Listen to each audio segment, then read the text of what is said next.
Sahanavavatu Sahanau Bhunaktu Sahaviryam Karavavahai Tejasvinavaditamastu Ma Vidvishavahai Om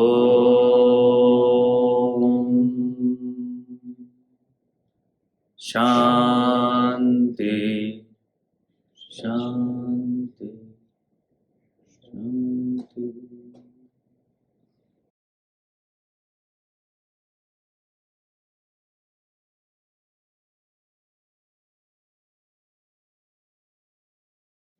So every human being's original state, our real identity, our real state is nothing short of divinity, the self, Brahman, Godhood, whatever name you give it. And the tragedy is we have lost sight of that supreme state. We've become ignorant of it. And as a result, we are deluded to believe that we are this person, and totally deluded by the world that you experience as a result of this delusion. So you have this individual, finite individual who's born and will die. And this world of perception, emotion, thought, which completely overpowers your thinking. You get so attached. So a time comes, it has to come, because all of us are seeking that infinite state, infinite bliss. So a time comes in any human's life. It's a series of lives. A time will come where you will understand the futility of what you're doing in the world. And the thought will come, there's something beyond the world. What is it? And all of you, the reason you're listening here is in some way or the other, the thought is there. Otherwise, unless you're a person trying it out first time and you'll never see you. There's a lot of those fellows also. But those who've been really interested, that thought has to be there. Of course, it's a very weak thought. That's the tragedy, but it's there. So when that thought comes, what do you have to do? What is the first step?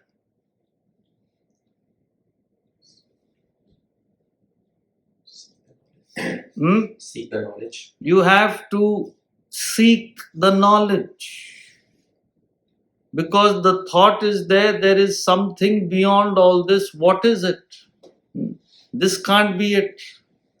There has to be something more to life than just going out, earning, feeding yourself and your family, and one day dying. The thought has to be there. All animals are doing the same thing. What do the ants do? It's summertime now, you see the ants outside. They come out of their nests in the morning. Whole day they forage for food. In the evening, what do? Go back to their family, watch some TV in their own way, have dinner. And next morning, what? Same thing. Now, what are you doing which is so different? Oh, I am a PhD. Same thing. Just give yourself a label. Internally, it's exactly the same. So if the thought comes, what is beyond this mechanical routine existence? This is not what I am here for.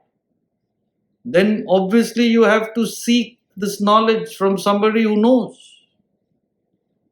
So that's what he says in the 34th verse. You have to have certain qualities that make you deserve the knowledge. I told you last week, it's called adhikari in Sanskrit. This knowledge is traditionally reserved only for people who have the right, the qualifications. And what are the qualifications? Pranipatena. He said that last week. I'm just recapturing because it's important. If you don't have, to the extent you don't have this, okay, let's put it that way. You can't understand the knowledge. So first thing is pranipataha, surrender. Surrender comes when you understand you don't know. So you bow down towards a person who knows in surrender. Even in the material field, you have to do this. You don't know medicine. You're diseased. You have to surrender to a doctor. In other words, you understand you don't know. That person knows, so you follow meticulously what they say. I know people who literally damaged their lives and died also. What do these doctors know? Their only business is to make more money. Right? All that may be true. The point is you don't know. So the doctor prescribed 3 medicines, one blue, one pink, one yellow.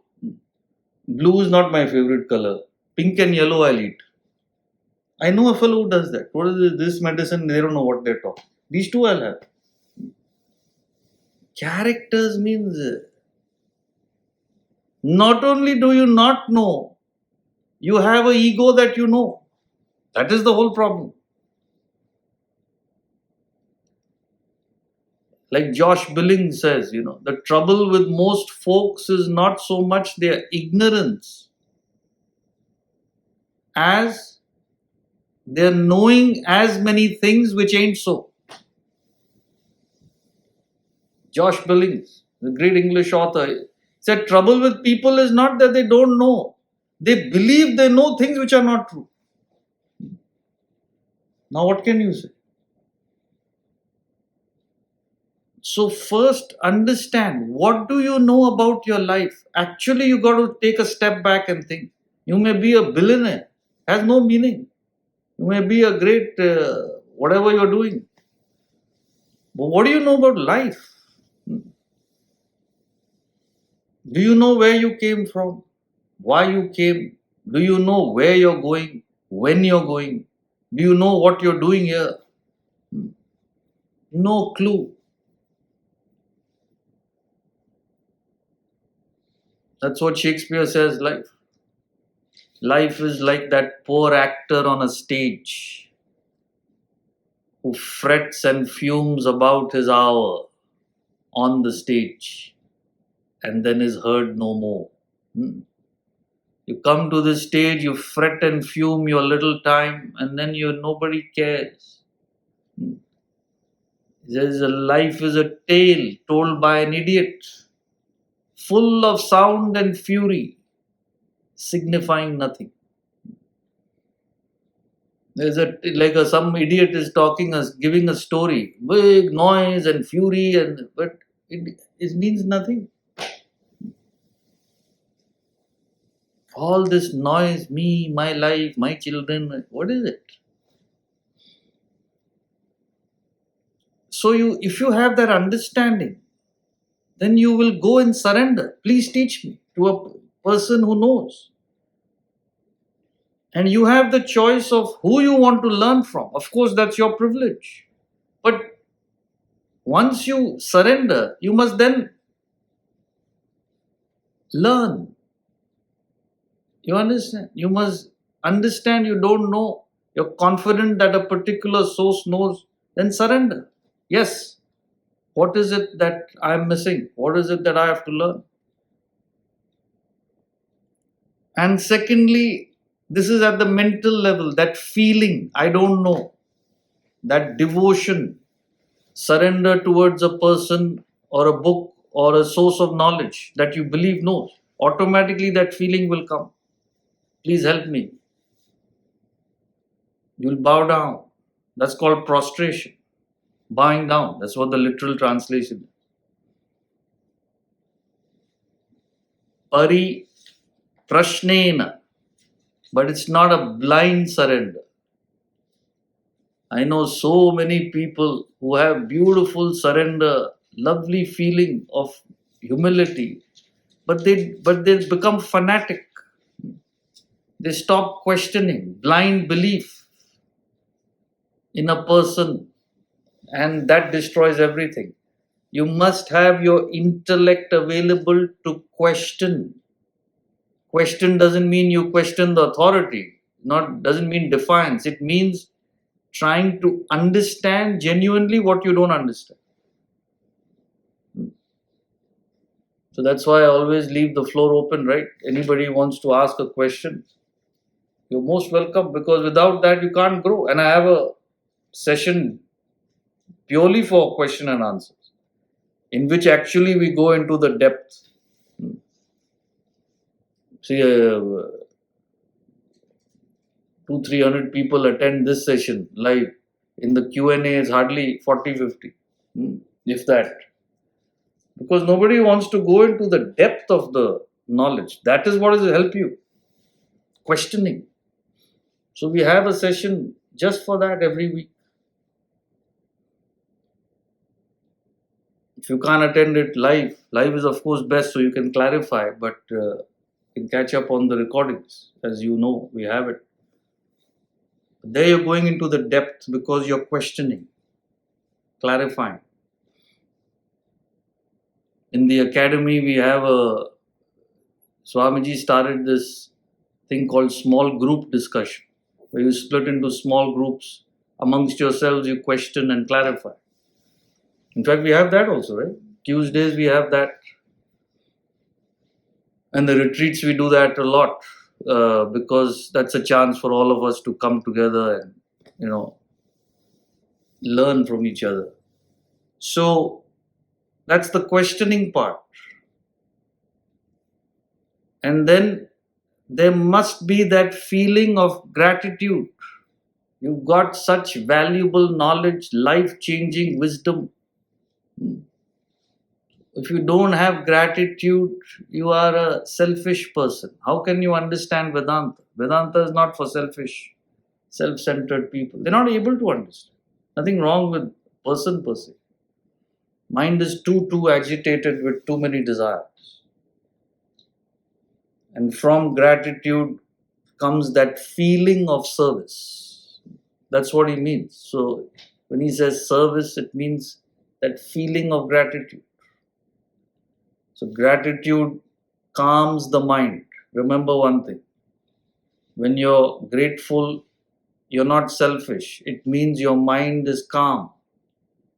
And when your mind is calm, the knowledge goes straight in. There's no impediment. So you have devotion, you're questioning, and you're grateful, so your mind is calm. Where is the problem? The knowledge will go straight in.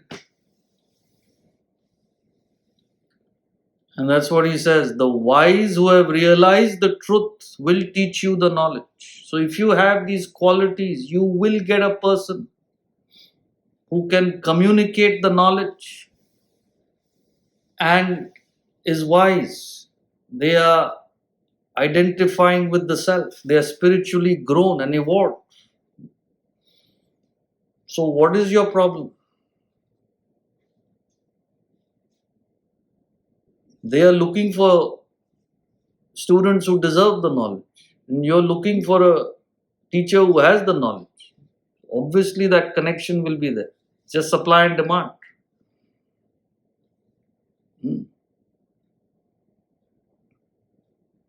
There's a bottle of Scottish, it is Scottish. Scotch means Scottish only, no? Bottle of nice Scotch sitting on your table. How did it get there from Scotland? How has it come to your table? You can't say by itself it came. What a miracle. God gave it to me. You have a demand and they have the supply. They are looking for buyers. You're looking for that bottle. There will be a connection. It's as simple as that. I'm giving what is bad example to give in the context of a guru, but principle is the same. Because you can't say it came by itself. It flew from Scotland and arrived here. It's not. It can't do that. Supply and demand. So he's saying that you deserve, you command, and it comes. So you just prepare yourself with these qualities. You will get the guidance and you will grow. And 35, which we started last time, we chanted it, but we didn't explain it. He says, gaining the knowledge, you will not get deluded. And what is that test of non-delusion? You will see all beings in the self, also in me. So we didn't do 35, is it? We have to, Anyway, yeah, Roxanne, you had something? Yeah, just at the top. Is there one main reason that people don't surrender? Is there a lot of reasons? Are they defensive? Are they scared? Are they arrogant? Just curious what the most common barrier is, and does that, if it lasts, does that slow people down on the path? The barrier is the feeling that I know what I'm doing. So most people have that feeling, almost all have it, even from a young age. The child doesn't want to be told what to do, even if the parents are saying something which is good for the child, right? I know what I'm doing. And the more you live in the world, the more that feeling grows. Because you say, I've lived 30, 40, 50 years. Of course, I know how to live. So to have that humility that you don't know what life is and how to live it, it's not easy. So everybody has it. Like I said, try and tell somebody something which you know is beneficial for them. You'll get a tremendous resistance. And the more you try, the more there'll be doesn't work because the person has that feeling, I know what I'm doing. Nobody can change that. It has to come from within. So having gone through life and experienced how it is so temporary, sorrow-ridden, fleeting, the realization will come sooner or later. There has to be something more because this is not what I thought it was. Like one pop star, I remember, had a quote, I wish all of you get everything you dream for, all the success and wealth, because only then you will all understand it's not the answer. All these fellows keep looking for it, and once they get there, every second fellow is in addiction, depression, rehab. Why? According to you, they have everything. Get there, then you'll know. It's nothing. It's exactly like a fellow living in poverty in the third world. According to them, you are like kings and queens. They can't conceive life what you're leading right now. Oh my God, this is utopia. What is it when you got here? Nothing. Absolutely nothing. It's the same. So sooner you understand that, the better. But the problem is that arrogance.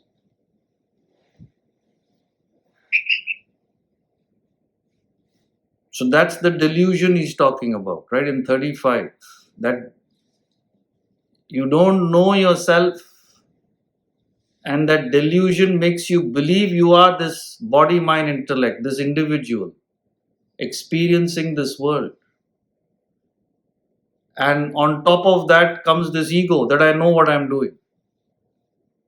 And on top of that is the attachment to all these things and beings of the world. So forget it. So the masters gave up long ago. So you are interested, you come to us. And they retired to the Himalayas those days. There is no point. So it has to come from within. So what is the test of spirituality? He says, he doesn't say you will not get deluded. What is the test of not getting deluded? You will see all beings in the self also in me. So to the extent you're spiritual, you see the self reflected everywhere. So Krishna says, I am that self which is all pervading. So he's saying, I'm not this person you're seeing in front of me. I am that supreme reality which pervades the whole universe. That's what he's trying to tell him. Also in me. So obviously it can't mean that person. It means what that person has realized. The enlightened soul. So when you are furthest away from the self, what do you see? Only this body. You're incapable of seeing other bodies. Even your own family, you'll give them up for your own selfish enjoyment. Like a person goes and gambles all his earnings. Children are starving. He doesn't care. This is the lowest. So when you grow a little bit, at least you're able to see yourself in your family, which is where everybody is, the vegetable level. The lowest is the mineral state. You've graduated from that. Congratulations. What am I? Vegetable. Better than a mineral. But where is it? Then comes the animal stage of evolution, where you don't see just your self and your family. You're able to see others. My colleagues at work, my town. You work for others' benefit, not just yourself. We're still very limited. Because other towns, other companies, other countries you want to crush. So this is animal thinking. One little circle could be your community, could be your country, even. What about other countries? Can't see it. Then comes the human stage, where you're able to see all humans as one. But beyond humans, you can't see. So animals will slaughter billions and billions. Every day they are slaughtered. Billions. Living sentient beings with feelings, with children, just led to slaughter, just for the taste of your tongue. You can't see it. You just can't. So you got to keep moving. So realization is where you see everything as one. There's no division, there's no demarcation. Because the self is all pervading, supreme reality. So when you move past this delusion, he says, O Pandava, which is another name for Arjuna, is one of the Pandava, his family name. You will see all beings in the self. That will be the test that you have overcome the delusion of this world. So he gives you the test also, not just go beyond delusion. What's the test? And he continues in the next couple of verses. What are the tests?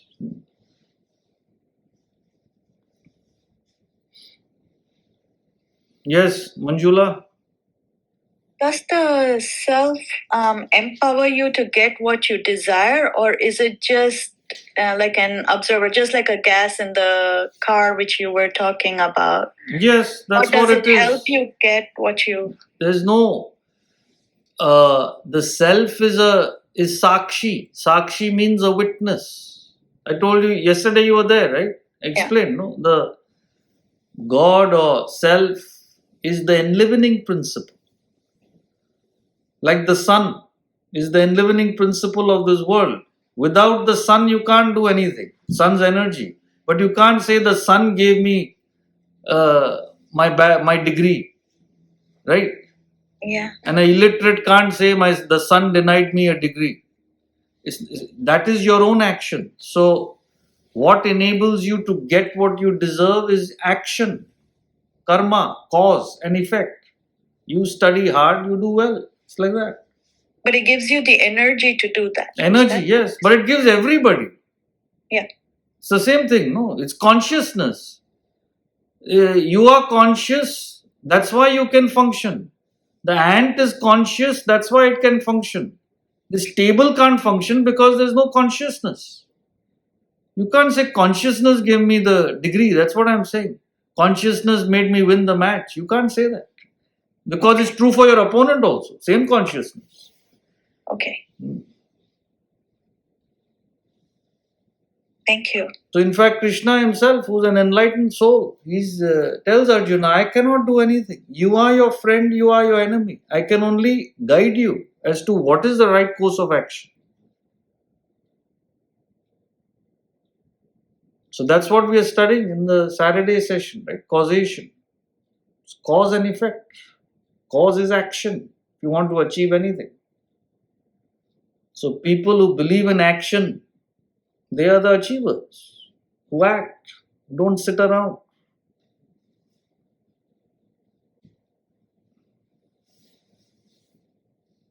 "36. अपिचेदसि पापेभ्यः सर्वेभ्यः पापकृत्तमः सर्वं ज्ञानप्लवेनैव वृजिनं सम्परिष्यसि."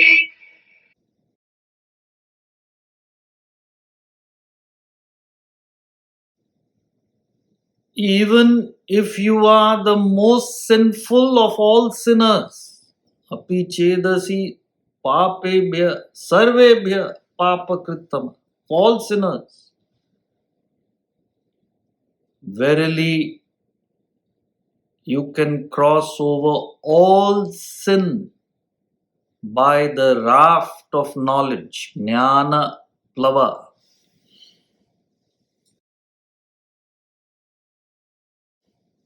So one of the inspiring verses, which is mentioned not just here in the Gita but throughout the Shastras, that it doesn't matter what state you're in right now, it just doesn't matter. So sinner, I told you, in philosophy, sinner doesn't mean anything to do with the person, it's the state of your mind. So you are considered to the extent your mind is agitated, you are sinful. You don't have to be a criminal or to be called a sinner philosophically. If you're highly disturbed, you're a sinner. Because to the extent you're disturbed is because to that extent you're selfish. That's it. It doesn't matter whether you're in jail or not. You understand? That has nothing to do with it. How people believe what is a sinner. So philosophically, the Atman is the state of bliss, peace, happiness. So what is opposed to the Atman is sin, which is sorrow and agitation. As simple as that.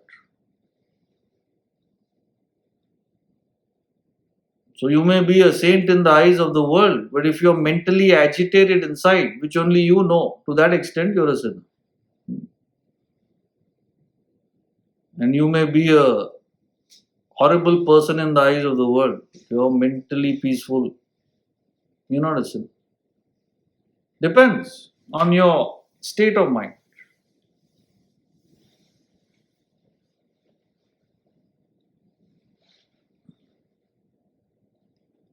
So if you're going along with your conscience and conviction in life, your mind is peaceful, you're on the right track, why do you care? That is the level of your spiritual development, regardless of what others say or feel. So what Krishna is saying here is, even if you are right now in the worst possible state, because people have this question, oh, this sounds so high, I'm so low. What difference does it make? So the message is, it is the direction which matters in life, not the state. So you have the capacity to put in the effort and overcome all that. And what you don't realize is, this knowledge is different in kind, not in degree. It's so powerful that once you start identifying with it, you can grow so fast that all your tendencies, all your attachments and desires which are causing agitation can come under control. But the only way that can happen is knowledge. Jnana plava, the boat of knowledge. You can cross over. So the sin here is referred to water. Seems like a huge body of water, but it can be crossed in a small boat. What is a boat size compared to the ocean? Can cross the whole thing. But knowledge is what the boat is all about. That's what he says, the boat of knowledge. See, however much you're attached to toys, giving an example which you can relate to. When you were a child, you were obsessed, right?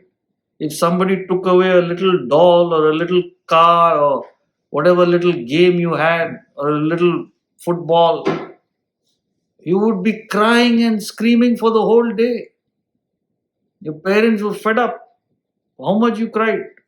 You're so attached to that plaything. Now, when you grew up to be an adult, you understood the adult world. Does that plaything mean anything to you? You have understood that there is something far beyond that.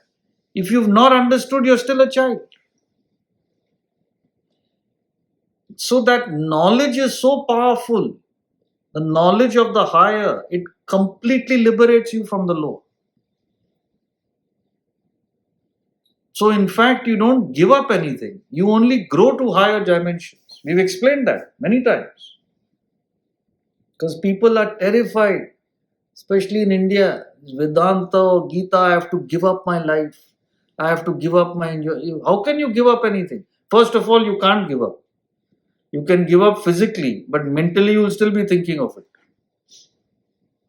You will only be frustrated. Nothing else will happen. So giving up something is not possible. Only thing possible is taking up something better. When you take up something better, the inferior thing automatically falls away. It's as simple as that. So if you're still attached to the world, why are you blaming yourself? You don't have the knowledge. The less knowledge you have, the more obsessively attached you are. It's as simple as that. Like Krishna says, Guna guneshu vartante iti matva na sajjate. Whatever desires you have, you will follow that nature. The wise people don't get disturbed by that. Because they know you have the desires, you will do that. Only mad people get disturbed.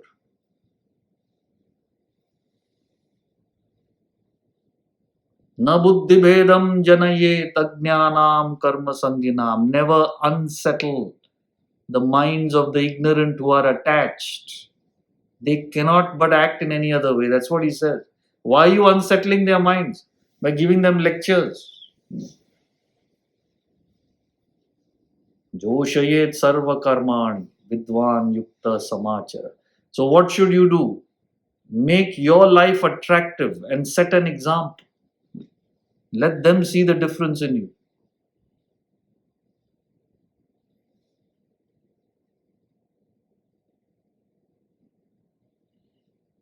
So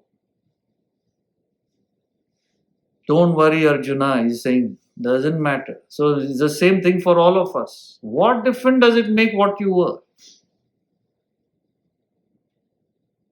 Let's say a person inherited a large fortune, another person is in poverty, but this person is working hard, educating himself, starting business, working hard, and this person who's inherited a large fortune is a gambler. He's got all kinds of indulgences. 10 years down the road, the situation is going to be exact opposite. I've seen it in my life. Unbelievable. See, when I was growing up, the society we moved in back in Mumbai, all second, third generation inheritors, all wealthy at that time. And I know the whole lot now, it's totally replaced. They were the top those days. All our friends and my parents I'm talking about. Whole lot is replaced by some others who are nowhere in the picture. Worked hard. These fellows all nothing but indulgence. I've seen it. Any opportunity of drinking, gambling, partying and vacationing, that's all they used to do, these fellows. So what's going to happen? I'm not against all those things, but you can't do it at the expense of your life. That's what indulgence is. So same thing spiritually. It doesn't matter where you are, what your background is. As long as you're interested, the knowledge is so powerful, you'll be on top. Other fellows who may have access to this, who may be born in a family whose people are doing this, nothing, it has no meaning. They don't have the right direction. So always remember, it's the direction in life that matters, not the state.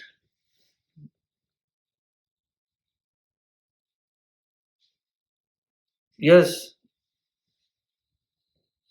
Rani. Hi, I'm Ronnie, and I had a question about and I'm new to all this. I spoke to you, my Dharma from India had got me in touch with you. Really? Okay.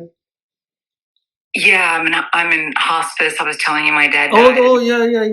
Yes. Oh, yes.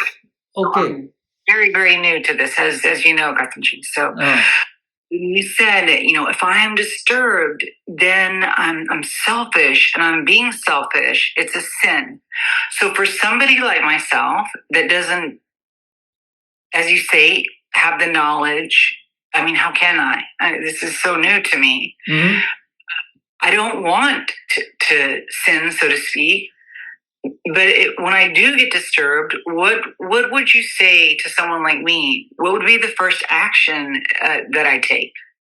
See, the first action to take when you get disturbed or stressed or in anything in life, I was explaining that yesterday. The mistake we make is we attribute the cause to something external. So you're disturbed by a behavior of a spouse. What is the first tendency? That they are behaving that way, that is why I'm disturbed. The government is behaving that way, that's why I'm disturbed. The weather is this way, that is why I'm disturbed. See, nobody says what is wrong with me that I'm not able to handle the situation. So that's the first thing a truly spiritual seeker would do. Why am I disturbed? Okay, this situation is there. And you will find out the reason for that disturbance is because you have a desire. See, you have a desire for that spouse to behave in a particular way. They are not fulfilling your desire. Nothing to do with what they're doing. So if you didn't have that expectation, you will not be disturbed. It's as simple as that. So this is what makes you introvert. Now, how do I remove my unreasonable expectations? And that is Vedanta. So Vedanta teaches you the knowledge of the higher. And as you attune to that, all your expectations from this world will drop off. Desires for this world. They're meaningless. So keep gaining the knowledge in whatever way you can. Just keep going. Don't stop. Ajay?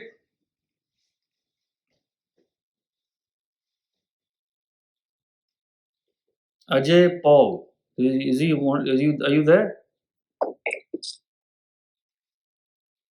We can't hear you. You can send your message over, type it out in the message field.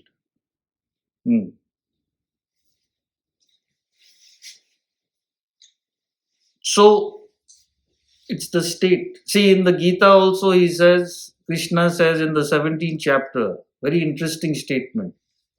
Yo yat shraddha sa eva saha. Remember that? A man is what his shraddha is. See, normally we would say you are what your vasanas are, right? You will say, okay, a person is what his nature is. If you are a hot tempered person, that's what you are. Krishna says, no, a man is not what his vasanas is. A man is what his shraddha is. Shraddha means your dedicated commitment in a particular field. In other words, dedicated effort. So he's saying you are not what your nature is today. You are what your dedicated effort is today onwards. Because that's what you will become. So if you're an alcoholic today, but you're putting in an effort to overcome that, you are sober. That's what he's saying. Because it's a question of time. That's what he's saying here. It doesn't matter what you are today. It's what consistent, dedicated effort you're going to put from today onwards.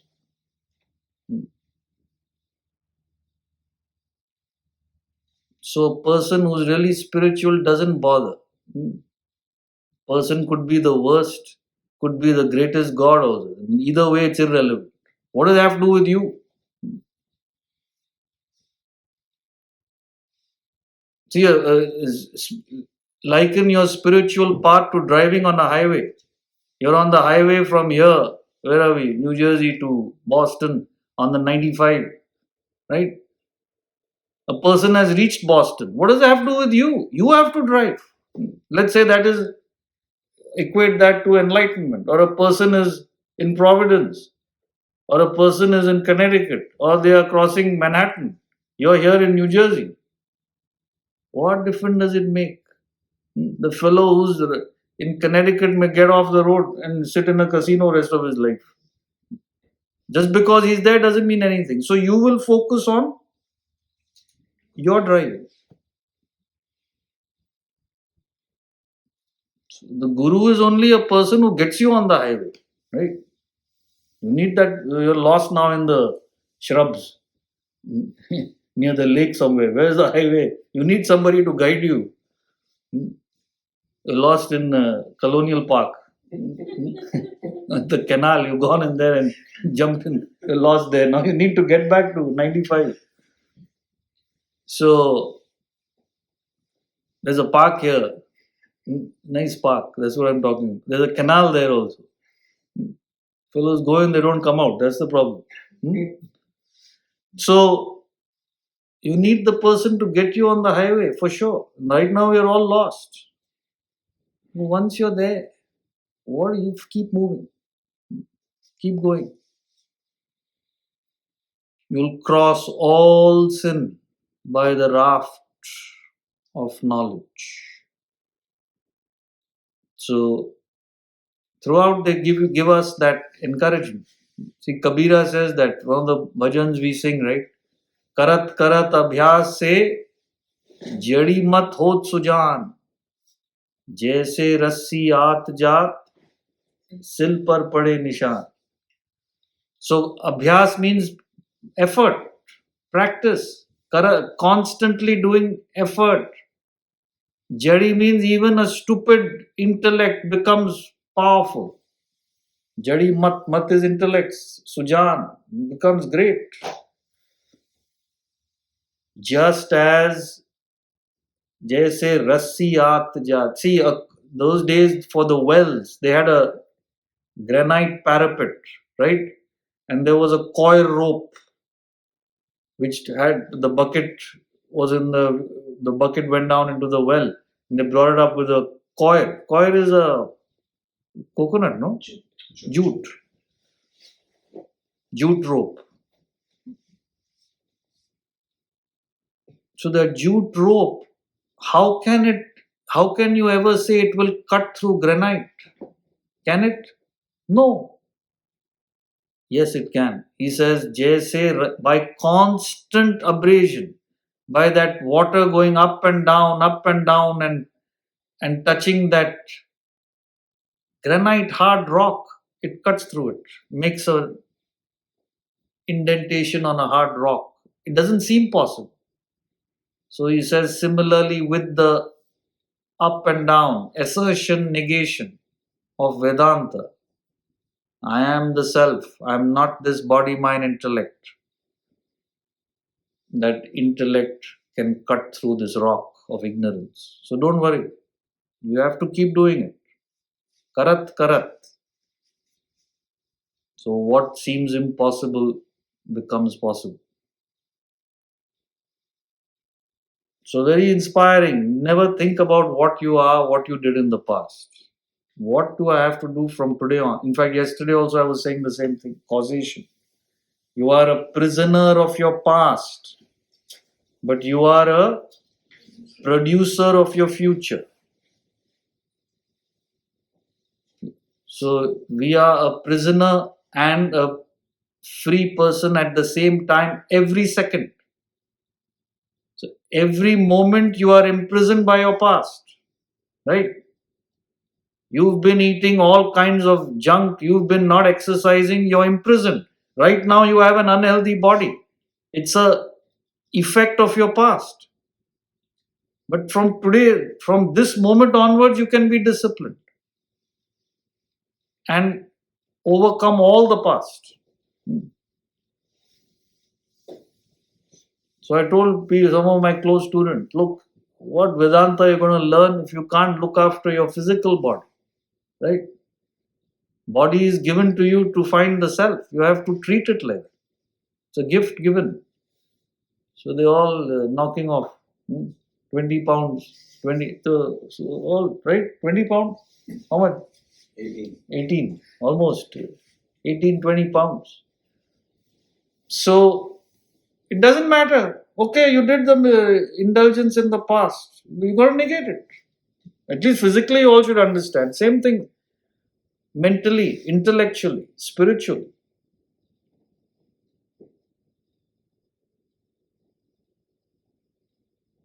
So just as every action created that physical effect, right? Every excess food you ate went in as fat. Every exercise you didn't do, to that extent the muscle was weakened. So it is exact scientific cause effect of the past, or causes of the past which create the effect in the present. Exactly same thing with your mind. Oh, I'm so attached to money or children or my ego or whatever. Because every moment in the past you have been thinking, adding one thought, two thoughts, three thoughts. It's become millions of thoughts. So you have to undo all that damage. So what is Vedanta doing? It's adding positive thoughts, but they are so powerful in quality that they can destroy all the quantity of the past if you get into it. It's not just quantity. Remember, it's quality also.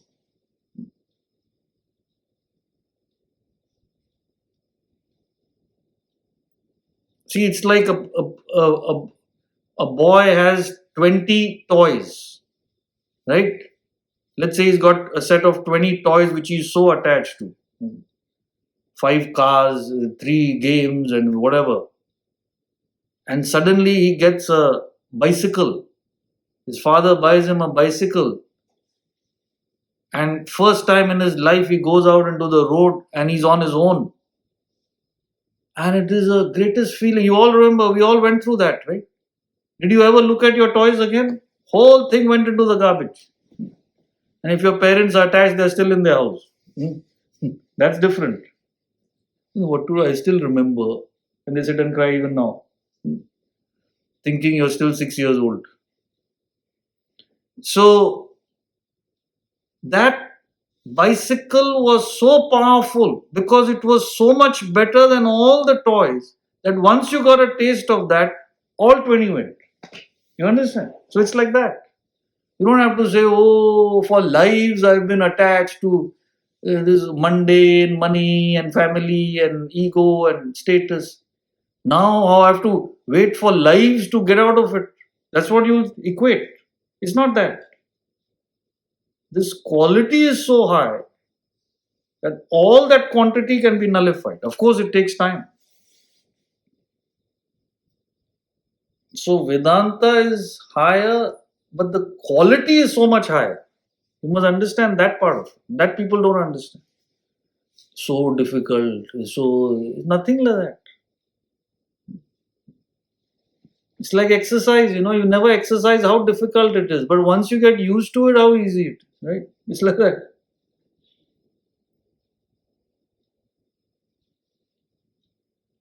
So don't worry. The Vedas and the Gita, they constantly give this encouragement. That, and of course, saints, all the saints after them, like Kabir, many, many others. So why are you bothered? We've gone through this. Once we got into this frequency, everything went like, that's what he says in the next verse. As fire reduces fuel to ashes, knowledge destroys all your karma, your vasanas to ashes, right? It's like putting it in fire, it'll just burn the whole thing. So it's very inspiring. That's why I'm explaining to you the depth of what it means.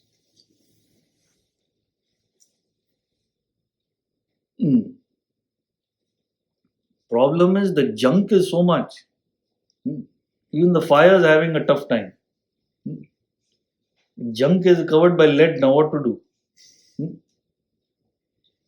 Those days was ordinary junk, no? Those days of the Gita, now is super junk. Everything is super, right?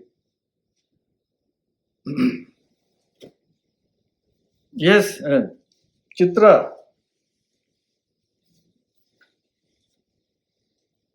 Gautamji, I had a question about what you said. Disturbed mind is a sinner state, right? No.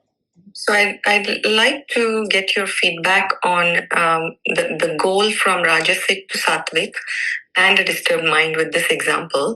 Because higher goals to me automatically moves you to more Sattvic than Rajasic. That's logical, I think.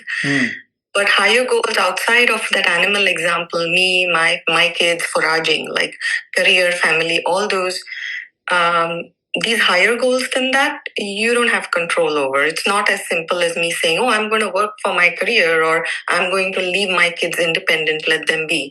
I can control those actions, right?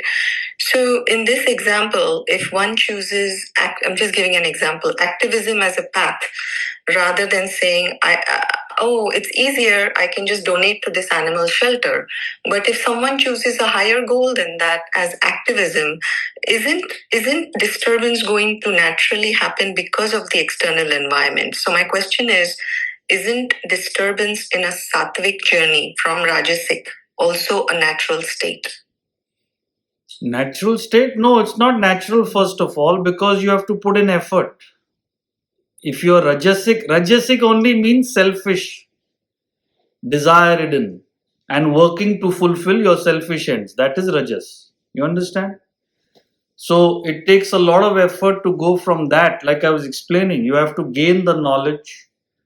And once you understand the knowledge, choose the path to become one with the knowledge, which you're saying includes from your action growing, right? That's the whole Gita. Whatever action you're doing, give it a higher direction. So your question boils down to, if I'm in an environment which there's injustice and all, won't I be agitated? No, you will not be agitated if you have an intellect, because you understand that is the reality of the world. There was so much injustice in Krishna's time. Draupadi, who's so dear to him, was disrobed in the open court, which is what won't happen even today. There was more unrighteousness then, those days. So what are you talking? You think he was highly disturbed because that happened? You understand it has to be corrected and you do it. Disturbance occurs when you have an expectation. There should not be injustice. You fix that. You designed this world, that you fixed it. There should be no injustice. Who told you? As long as there is a world, there will be injustice. You can do what you can about it. That's all. Why are you agitated about it? It's like somebody is dying. I'm so agitated. You fixed how long a person should live. Oh, it's okay if they die at 80. But at 40, everybody is agitated. You fixed it, is it? Somebody should die at 40, but 80 is okay, but not 40. People have died at 20 also. 40 is okay. At least they live 40. So each one of us has our own fantastic expectations of this world, which are rooted in complete delusion. Anybody born is subject to death at any time. First thing you must understand in your relationships. So the agitation is because of rajas. The world should function according to how I believe it should function. There should only be good. There should be no bad. There should only be truth, no corruption. There should only be giving, no greed. You go and live in that world yourself. You'll be all alone. It's not possible. In your dream also they'll come. There will be greed, will be there. So it's not possible. So first analyze, why am I agitated? It's nothing to do with the world. Your question, you just slip that in. And naturally, if I just give to a animal shelter, I'm not seeing what they're doing to the animal. Just give the money and I'm sitting here nicely. But going into that shelter and seeing how they are abusing, no, it will not. A person who's attached to money, giving the money will agitate them more. So might as well go and spend a couple of hours. That will agitate them far less than giving money. So who are you talking? Other fellows who cause those problems with the animals enjoy conflicting, giving pain to animals. What does the situation have to do with? There are people who enjoy inflicting pain. So it's your mind. It's not the situation. So anyway, next questions we can take next time, or you can send them for Wednesday. Couple of things. One is, you got the email about Sunandaji's lectures, right? So all of you know, on once a year we have her to speak to us on a chapter of the Gita. It's online, 5 days, so everybody anywhere in the country can access it. So if you've not registered, please register so you get the login info. And there was some problem in Amazon with our books. Both the Vedanta treatise and the Gita are available now. So some people keep asking, where can I get it? So Swamiji's Gita has the verse by verse commentary. So along with the lectures you're listening, you should also refer to that as a reference guide, because it has all the points covered, explained. The wisdom of the Gita and the Vedanta treatise. That book which we teach on Saturdays.